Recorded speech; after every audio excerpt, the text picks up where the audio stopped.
I don't know if you've ever had this on a long journey, but for me, there's usually a point where I break down and start questioning everything. This was that day. After 10 days of riding in northern Vietnam, the sun finally came out. That lifted my spirits as the gloominess had been starting to weigh on my enthusiasm. The moment I'd both looked forward to and feared had arrived. I was entering the mountains north, which meant one thing. It was time to climb. It has been great to take a day off. My legs are a little bit more recovered, ready for summer climbing. I feel so clean, I feel rested. I feel like I was able to catch up with some work too. And today is another tough day. I need to average about 1,000-meter climbing every day and about 63 kilometers today on asphalt, so I'm hoping for a little traffic. Soon I should be taking a ride and I should be in a way quieter road. But despite the sunshine, doubt quickly began to creep in. Even after a rest day, my legs still felt tired, and I hadn't even reached the toughest part of the route. I started wondering if I'd be able to keep up with the ambitious climbing plan, handle the heat, stay positive, or even cope with the solitude. I called Tristan. We've both had moments like this before, and I told him that 2 months suddenly felt impossibly long, that I didn't think I could do it. But as I spoke those words out loud and after briefly checking the prices to change my flights, it became clear that I would be staying after all. For one, changing the flight would be more costly than staying in Vietnam for the whole 2 months I had planned. But more importantly, I reminded myself that no one was forcing me to stick to a rigid plan. If it got too hard, I could stop, change course, slow down, or take a break. That simple realization brought a real sense of relief and gave me just enough peace of mind to keep moving forward. Something I also had to come to terms with was the state of animal welfare in some places. On the one hand, it was refreshing to see animals roaming freely in the open. On the other, it was hard to witness them caged or being transported for sale at markets, especially the dogs. I had to consciously dissociate a little to quiet the instinct of interpreting everything through a Western lens. Many people here don't have the luxury of choice. They eat what's available. It wasn't easy to watch, but it did make me reflect on the broader realities of meat consumption. And the truth is, animals likely face even worse conditions back home. We just don't see it.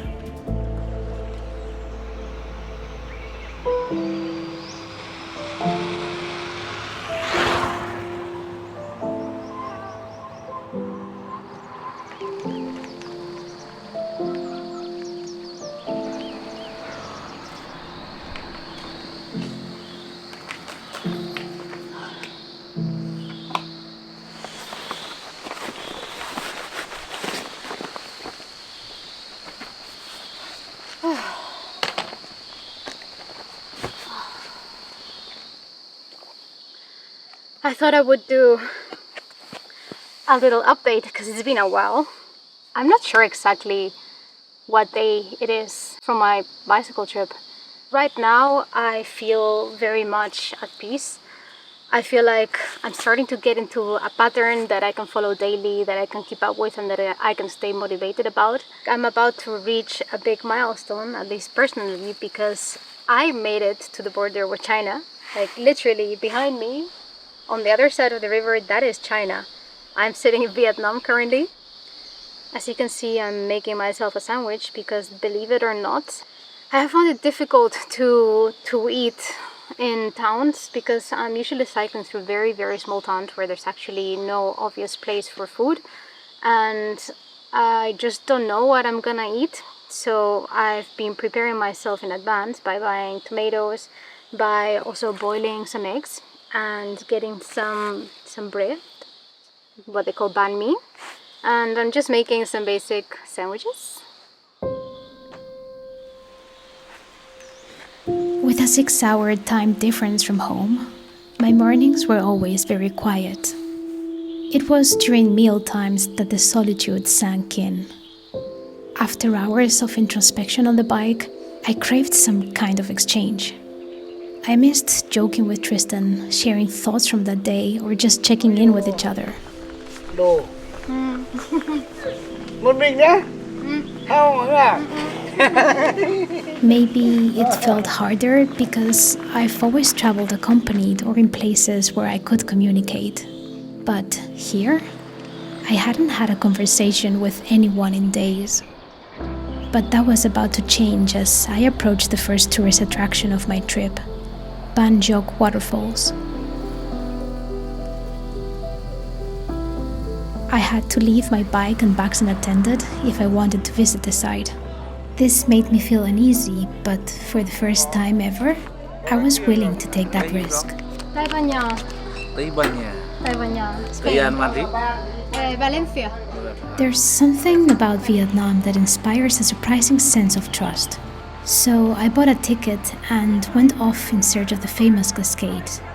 In the end, it felt like a valuable exercise in letting go. Ban Gioc waterfalls sit right on the border between Vietnam and China, and are often described as one of the country's most spectacular natural sights. I was visiting during the dry season, so I didn't even catch them at their fullest. And still, I found them strikingly beautiful. Reaching this spot felt like a huge reward, and it gave me a real boost of confidence to take on the journey ahead.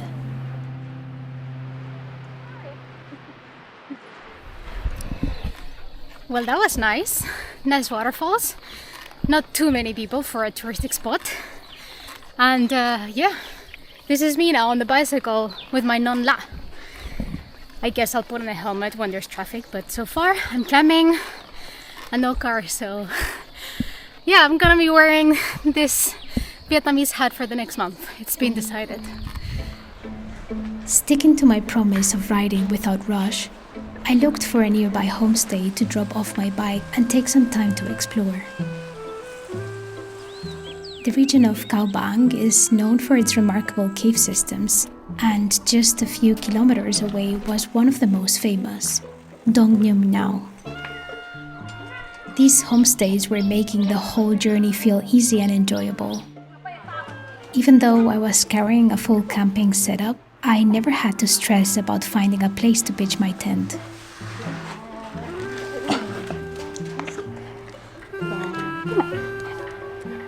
Of course, you never quite know what you're going to get, but after a long, sweaty day on the bike, being able to take a cold shower and rest somewhere safe and peaceful felt like such a relief.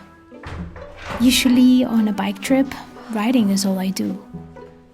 I tend to skip other activities, either because accommodation is out of budget or there's nowhere safe to leave my bike. But this time was different. I finally had the freedom and security to do something off the saddle, and I didn't want to miss the chance to see that cave. So I set off to find it.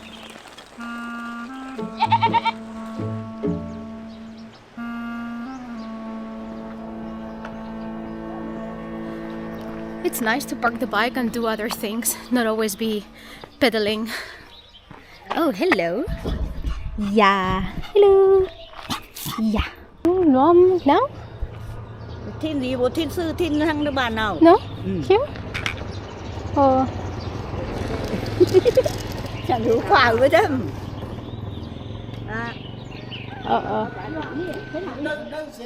ขึ้นไหนbé? Up? Vì mà nó quay There? nào? Okay. Okay. Come on. Got a little confused on the way, so had to ask, but I think I'm on the right way now.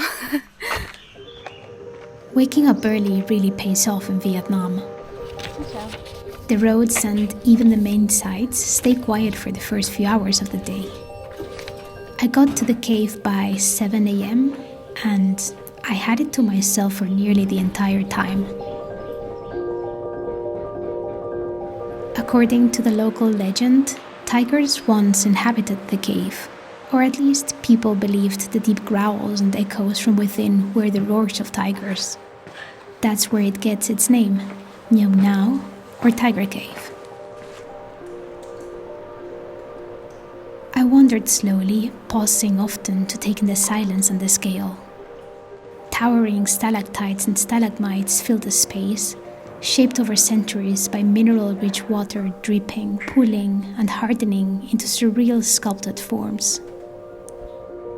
It's grounding to stand in a place that has witnessed so much and will remain long after we've passed through. I didn't expect to be so moved, but being there alone, surrounded by that stillness, gave the whole experience a kind of quiet magic.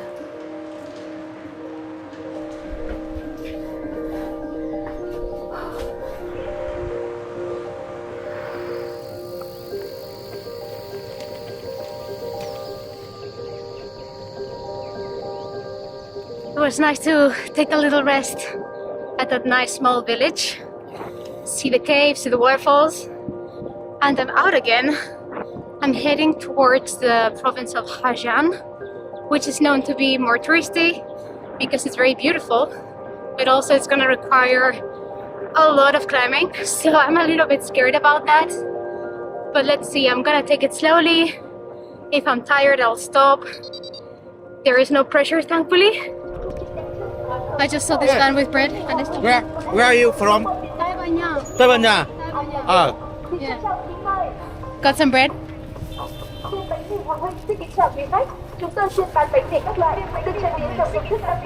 I think I might have just bought bread with sugar. Somehow they add sugar to the bread here, so not ideal, but hey, it's something. Huế. Where? Huế. You're from where? Huế. Ah. Béo. Cảm ơn đúng không? Come on. Cảm ơn. Tây Ban Nha. Việt Nam.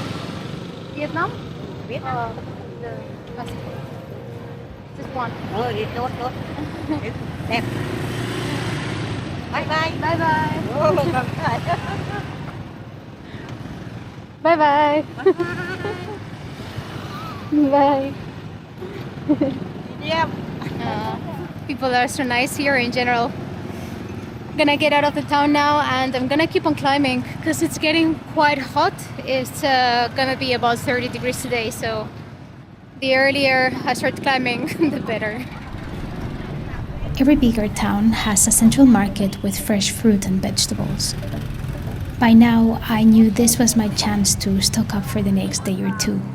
Bananas, mandarins, some apples. Local fruit was always affordable.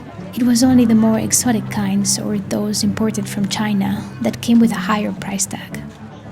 I'd also learned to keep on snacking to avoid a blood sugar dip and to eat bananas on the spot rather than carrying them on the bike since I've had one too many explode inside or over my bags. Even though I had big riding plans for the day, I didn't make it far before the next stop. I was setting up my tripod to take these 2 shots when a woman approached and started gesturing. Found this lady on a bicycle who said that I should follow her to town, so that's what I'm doing. From what I could gather, she wanted me to ride with her, so I did. I'm not sure who was more excited, her or me, but we kept glancing at each other and giggling. Mệt lắm. Good. She walked her bike on the small climbs, and after a few kilometers, she began pointing ahead, then at herself. I figured she was showing me where she lived. She invited me to sit at the table and eat with her. I was offered a thin, steamed rice sheet filled with a savory paste. A dish I later learned was called bang quong, very common in northern Vietnam, but one I hadn't tried until then. It was good. But that wasn't all. Vietnam's signature dish, pho, is eaten at any time of the day, though it's especially popular in the morning. you put it inside. We kept trying to interact with her hands, and when I found she was 75 years old, I was amazed. I can only hope to be that strong and full of life at her age. Gestures can go a long way, though I wish I could speak Vietnamese, as I felt so curious and would have loved to learn more about her life and culture. Still, it was nice to bridge part of the gap with the help of the phone. Thank you for your kindness and for inviting me to eat. Cảm ơn lòng tốt của bạn và đã mời tôi dùng bữa. I offered to pay for the food, but she declined. Bye-bye. Moments of genuine hospitality and kindness like this never stop surprising me. Something I hope to carry with me and pass on. I just had pho with a lady. She invited me for breakfast. So sweet. And just like that, I was back on the bike, with a full belly and a big smile. A few kilometers later, I was sweating. The heat was rising fast, so I kept hiding in the shade whenever I could. And what had started as a heartwarming, cheerful day soon took a sharp turn. I'm having the first little crisis because I'm super tired and I just cannot find a place to sleep. I thought about asking some locals and I did, but it was so weird. They were weird. They didn't understand how to use Google Translate. I don't think they could read either. And they started doing like this. It's a bit of a poor area, little infrastructure. And yeah, I'm just a little meltdown, partly because I'm tired. So I'm thinking that I'm gonna try and push 20 more kilometers with some climbing to make it to an official guest house, because I'm really not feeling the vibe in this valley. No, but if you're super tired, if you're doing 90 kilometers in a day, you know, that's a lot. Maybe tomorrow you feel like taking the morning off and you can. Just know that you are in charge here. Right. Yeah, it was so weird. It's like it was like suddenly I had like 4 guys around me, and they were like very weird. 2 small climbs, okay. I'm pretty sure you can do it. Take some water. If you have a snack, eat it, and just put your mind on 0. Pedal to the Nani. Make sure it doesn't get dark, and yeah, I think I have 1 hour flight. 1 hour flight and 20 kilometers, so I think I can make it. You're very brave, V. Keep on going. Speak soon. Bye. Okay. Time to do this. This was the first time I felt genuinely scared and insecure during the trip. Having Tristan on the line, watching out for me from afar, helped calm me down. When we travel together, we figure things out as a team and lift each other when it gets tough. But this time, I had to find my footing alone. I was exhausted, but I kept pushing. Really pushing today. And it's also the heat, like it's so hot.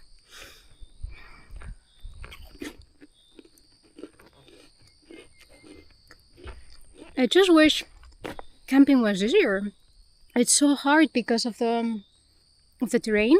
It's just up or down, and also whatever is not up and down is just full of agriculture. So I don't want to mess up with the crops, or it's by the side of the road, and I'd rather not be seen, just in case. I'm dripping.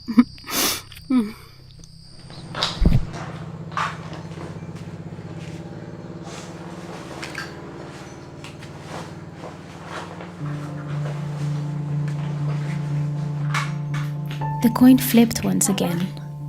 I made it before dark and I was safe. So I came across this little town and saw a very nice meadow over there.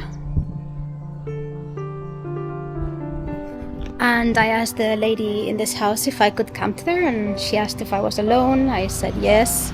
She asked if I was afraid, and I asked her if I should be afraid. And she laughed. Then she told me that she has beds inside and that if I want, I could stay with her tonight. That there is no running water. But she's boiling some water for me, I think, so that I can clean up. So I'm going with the flow and spending the night here. If there's something I've learned to trust while traveling on my own, it's my intuition. That gut feeling when something feels off or when it suddenly feels right. I'd strongly felt the former earlier that afternoon. But something shifted as I pedaled past this quiet meadow and spotted the woman standing there. A wave of calm washed over me. This serendipitous moment of generosity came to me in a moment of vulnerability. All the cookies. She appeared just at the right moment, offering help without hesitation, almost like a guardian angel on the road. I played with her nephew while she prepared dinner. Her laughter was so joyful. And later I washed up with the water she had kindly boiled for me. I felt calm, relieved, and deeply grateful.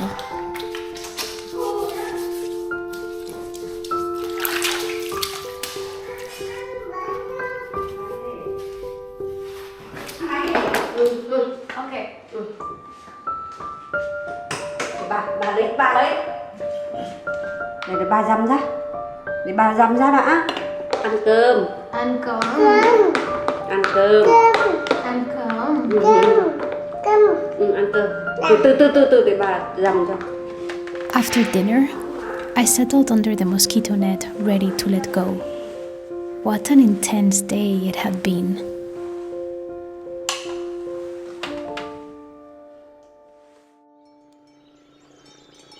Look, the food is gone. That had been a restless but peaceful night. Restless because I'm a light sleeper and my back was sore from the hard surface. Peaceful because I felt safe, welcomed, and protected. Okay. Bye bye. Bye bye nha, bye nha. Time to go. Bye bye. Wow, that was such a lovely experience. By that point, I had already let go of the idea of camping. Other bike travelers had warned me how difficult it is in northern Vietnam, especially if you're looking for some privacy. Still, I brought my setup anyway. I had never traveled without it before, and just knowing I had it gave me peace of mind in case of an emergency. But I'd never been anywhere where camping was so challenging and where family-run guest houses were so common. So I figured I'd just be hauling the gear around the country. I was at peace with that. Every morning, I was on the bike by 6 a.m., trying to time the longest climbs with the earliest hours to avoid the heat. But even by 9, the temperature was already creeping above 30 degrees Celsius. Climbing under the sun, with the humidity weighing everything down, it was brutal. Not far from the Chinese border, I cycled past Pakpo and stopped to visit the memorial site dedicated to Ho Chi Minh. It was here, after decades in exile, that he returned to live in hiding and quietly began organizing the resistance against French colonial rule, laying the foundation for what would become the Vietnamese independence movement. To many, Ho Chi Minh remains a powerful symbol of resilience, unity, and national pride. Something I kept noticing as I rode through the north, where his name and image appear everywhere. Northern Vietnam has long been a stronghold of resistance, an identity deeply woven into the region's history and still carried with quiet pride by those who live there. And yet, despite the painful memories of relatively recent conflicts with foreign powers, people are remarkably open, curious, and respectful to those who come from afar. As a guest in someone else's home, I try to be as respectful as possible, picking up on customs and habits as quickly as I can. What I wasn't adapting to fast enough was the heat. Wow, I'm sweating so much. But this hat, the Nonla, it's really proving to work very nicely. I was facing my first big pass of the trip, something I could have handled much more easily in cooler temperatures, when I started feeling lightheaded and a constant pinch build up in my knees.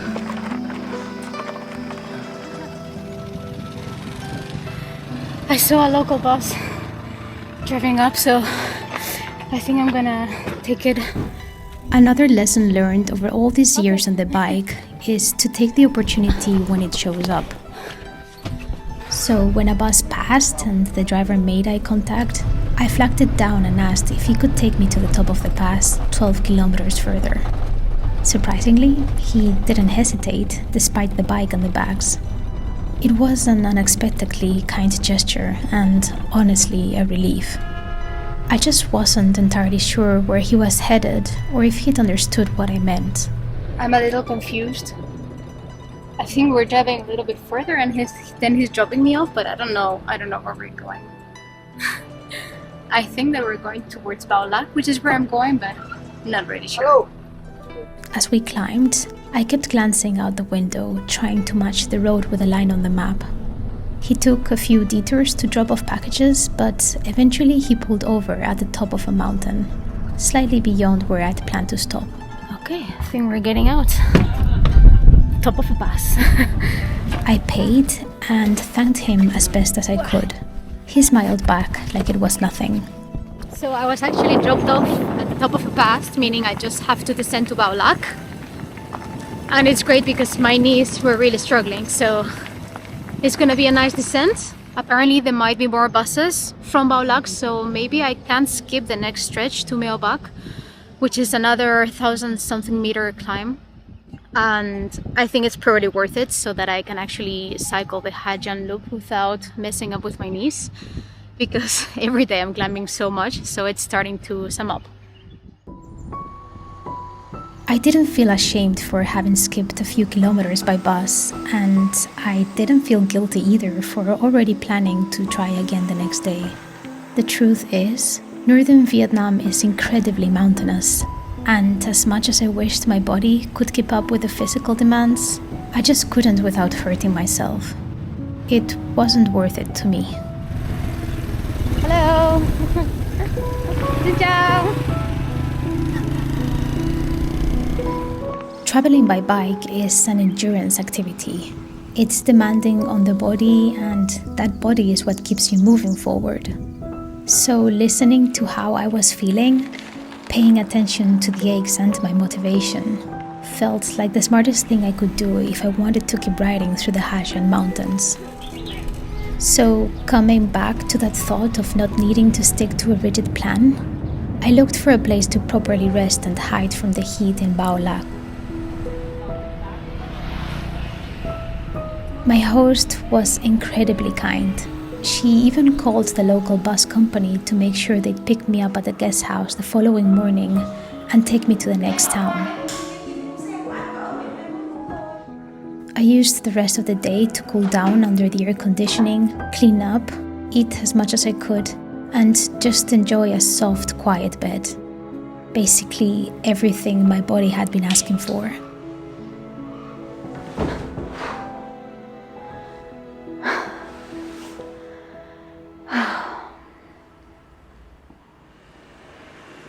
And just as promised, by 8 a.m. the next morning, the bus came to pick me up.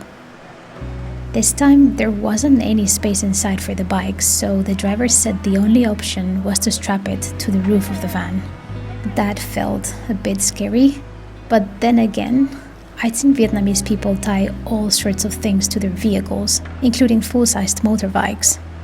So I figured my Outback would be in good hands. Luckily, it's a tough bike. The bike is going on the top, so I really hope it makes it. Yeah. Thank you. Bye-bye. I'm being taken to Meo Vac, skipping 70 kilometers today on a 1200 meter climb. So very happy about that because it's still very hot today, 34 degrees expected. My back is on the top of the bus, so I'm hoping it'll be okay. Again, I'm very happy I don't have a change, that I have a belt and a gearbox, because that means that I don't have to worry about bent radiators. So as long as it doesn't fall, all is good. But things took a turn when I started feeling motion sick. It's always a bit of a lottery, and this time I lost. I'm pretty discreet when it comes to throwing up, so I don't think anyone noticed. Either way, I couldn't wait to get out of that van. So I was told to get out at this station. I don't even know where I am. And apparently there's gonna be another van coming over at 12 to pick me up. But I'm so confused. So I'm here with my stuff and just waiting for instructions. 12 giờ đón tại bến Bảo Lâm đây. Tại đây. We'd reached the end of the route, but not my destination. Apparently, another bus would come pick me up in 2 hours to take me to Meo Vac. I had no idea how I was going to find them or vice versa, but just like I had been doing throughout the whole trip, I sat down to wait and see, trusting it will all work out. My ride has arrived. And it did. This time, it was an old bus packed with rice bags. Wow. Clearly more for cargo than for passengers. Okay, I hope I go to Meo Vac this time. They tossed my bike inside, and off we went, picking up and dropping off packages all along the way. It's really fascinating to see how they'll puzzle just about anything into these vehicles. Once again, I felt at ease knowing the bike can take a beating. The 70 kilometers I skipped ended up taking 6 hours, probably about the same time as riding them. But I was glad I'd spared my knees, avoided the heat, and gotten a wild ride in a local delivery bus. By 3 p.m., I was in Meo Vac. I planned to ride to a nearby guest house for the night, and as I did, I noticed the town's vibe felt distinct from anywhere I'd cycled over the past 2 weeks. Suddenly, I understood what it meant to be at the doorstep of the Hajian Mountains. I had entered one of the most popular spots in the country, a hotspot for organized motorbike tours packed with young travelers chasing scenery and good times. After days without seeing another tourist, I felt quite disoriented. It soon became clear I'd be sharing the road until I cycled out of the Hajian Loop. I quickly moved away from the town center, and with it, the loud music and revving engines faded into the background. I had a feeling the next section of this trip would unfold differently from what I'd experienced so far. After so many days of being the only foreigner, I suspected that would change, and instead, I'd likely be looking for ways to avoid the crowds. Still, touristy places come with their perks. Better communication, plenty of food options, exchanging stories and experiences with other travelers, which, at that point in the journey, I was more than ready to lean into. The road ahead looked different, but I was feeling excited for that shift. Tomorrow, I'd be back on the bike.